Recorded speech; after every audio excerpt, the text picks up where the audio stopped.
La communauté urbaine de Nkonsamba dans sa configuration actuelle voit le jour à la suite du décret du président de la République numéro 2008/019 du 17 janvier 2008 portant création de la communauté urbaine de Nkonsamba avec son siège à Eboum 1. Elle compte 3 communes d'arrondissement, à savoir Nkonsamba 1er, Nkonsamba 2e, Nkonsamba 3e. La ville de Nkonsamba, chef-lieu du département du Mungo, couvre une superficie de 340 km². Située à 145 km de la capitale économique Douala et à 370 km de la capitale politique Yaoundé, Nkonsamba est cette ville dans laquelle le Pidgin unit encore une certaine génération d'habitants composés de diverses ethnies. Troisième ville du Cameroun dans les décennies 60-70, la ville de Nkonsamba n'est plus que l'ombre d'elle-même aujourd'hui. Son érection en communauté urbaine de 17 janvier 2008 constitue une preuve évidente des autorités de la République à faire renaître cette ville des cendres de son passé glorieux. Plusieurs points font le charme et la particularité de Nkonsamba. Sur le plan géographique, la ville de Nkonsamba est encerclée par 2 monts. Le mont Manengouba qui culmine à 2411 mètres d'altitude et le mont Lonako qui se lève sur 1822 mètres. Sur le plan de la population de la ville de Nkonsamba est estimée à environ 300 000 habitants, composée d'un mélange de diverses ethnies camerounaises et des communautés étrangères. À côté des Banéka, population souche, on peut citer les Camerounais venus des 4 coins du Cameroun comme les Bamileke, les Tikars, les Peuls, les Bororo, les Bassa, les Douala, les Beti, les Bayangui, pour ne citer que ces quelques-unes-là. Sur le plan linguistique, le Pidgin unit encore une certaine génération d'habitants de la ville de Nkonsamba constituée de différentes ethnies.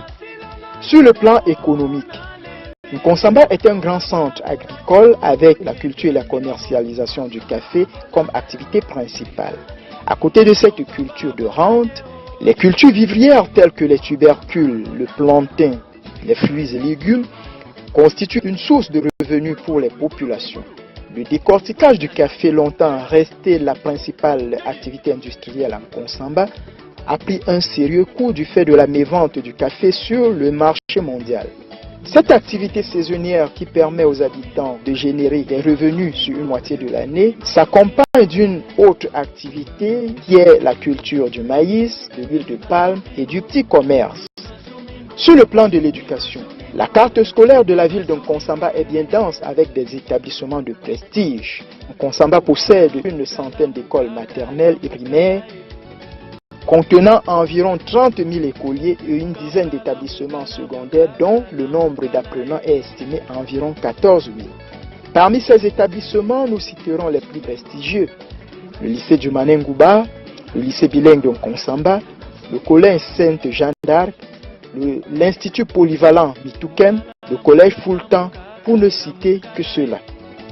En plus des établissements secondaires, Nkonsamba possède une école de formation des enseignants et Niège, l'Institut supérieur de management du Manengouba, ISMAM, l'ESSET, l'Institut des beaux-arts de Nkonsamba, IBA, l'École supérieure de formation des infirmiers diplômés d'État et le Centre professionnel de formation au métier de Nkonsamba. Avec toutes ces structures, Nkonsamba prend progressivement les allures d'une ville universitaire. Sur le plan politique, la diversité des opinions en Nkonsamba est une réalité. Divers courants de pensée politique se foisonnent au grand bonheur des entrepreneurs politiques. Remontons dans le cours de l'histoire pour comprendre les antécédents qui ont présidé à l'avènement de la communauté urbaine de Nkonsamba. Le décret numéro 47/2235 du 19 novembre 1947 portant réorganisation du régime municipal au Cameroun permet la création de plusieurs communes mixtes de 1950 à 1954. C'est dans cette foulée que l'arrêté numéro 618 du 31 octobre 1951 crée la commune mixte de Nkonsamba. Il faut cependant relever que l'année 1955 reste une année déterminante dans l'institution communale au Cameroun en général et en Nkonsamba en particulier, en raison de la promulgation de la loi organique française numéro 55/1489 du 8 novembre 1955 relative à la réorganisation municipale en Afrique équatoriale française, au Togo, au Cameroun et à Madagascar. Cette loi reconnaît aux collectivités urbaines le droit de gérer librement leurs intérêts propres sur la base de la loi du 5 avril 1984 relative à l'organisation municipale. La loi numéro 55/1489 du 18 novembre 1955 crée 3 communes de plein exercice, Douala, Yaoundé et Nkonsamba. La même loi permettra l'organisation des premières élections municipales de l'histoire de la ville de Nkonsamba le 26 novembre 1956 et la mise en place d'un conseil municipal au suffrage universel désignant le maire et ses adjoints. Pour mémoire, voici les personnalités qui ont occupé des postes de responsabilité de maire ou de délégué du gouvernement en Nkonsamba. Kemajou Daniel de 1956 à 1960. Nkempe Bruno de 1960 à 1961, intérimaire de Kemajou Daniel avec délégation spéciale. Ngambo Maurice de 1961 à 1967. Mbami Fouchada André de 1967 à 1975. Luc Lowe de 1975 à 1978. Moutit Eugène de 1978 à 1987 et Youm Esombe Conrad de 1987 à 1996, Ngolongama Emmanuel de 1996 à 2009, Dr Kolo Basile de 2009 à nos jours. Depuis 10 ans à la tête de la communauté urbaine de Nkonsamba, le docteur Kolo Basile peut se réjouir d'avoir mis en place les documents cadres de pilotage pour la mise en place de la décentralisation en Nkonsamba. Ce travail s'est articulé autour des actions séquencées ainsi qu'il suit. De 2009 à 2014, mise en place du plan d'urgence de la ville de Nkonsamba. De 2014 à 2030, mise en place du plan directeur d'urbanisme de la ville de Nkonsamba avec élaboration d'un plan d'occupation du sol intégrant un contrat de la ville. L'éligibilité de la ville de Nkonsamba au PNDP, entendons Programme national de développement participatif, au bénéfice des communes d'arrondissement qui composent la communauté urbaine de Nkonsamba. Ces quelques réalisations ont permis à la communauté urbaine de Nkonsamba de donner un visage reluisant et avenant à l'espace urbain. Aussi, ces initiatives de la communauté urbaine de Nkonsamba ont pu créer des ressources supplémentaires de revenus à travers des concessions avec des partenaires privés dans le cadre des projets générateurs de revenus. Voici quelques explications de Kounous Dikoumé, le sous-directeur des grands travaux à la communauté urbaine de Nkonsamba.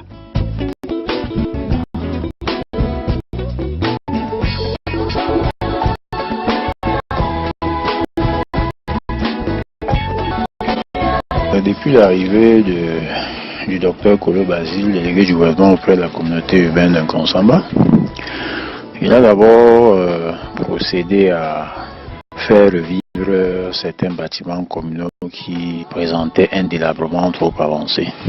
Vous voyez le snack bar restaurant Montmaningouba. De nos jours, quand les gens entrent là-bas, ça vit, ça fait la fierté de la ville.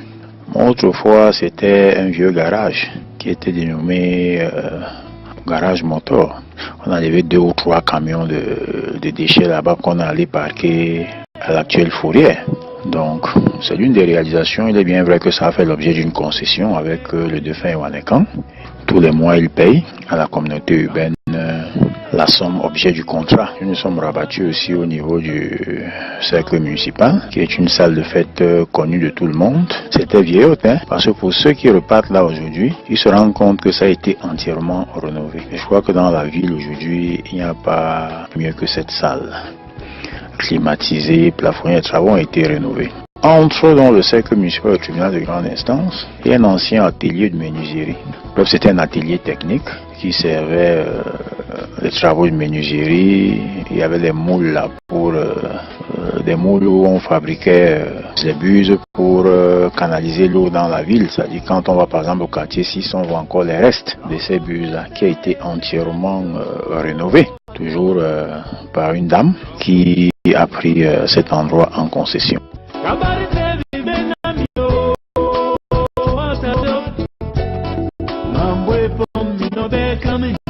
La ville d'Nkonsamba, sous la direction du docteur Kolo Basile, est allègrement inscrite dans le processus irréversible de la décentralisation à travers les outils de pilotage qu'elle s'est dotée et qui sont les documents cadres du processus de la décentralisation.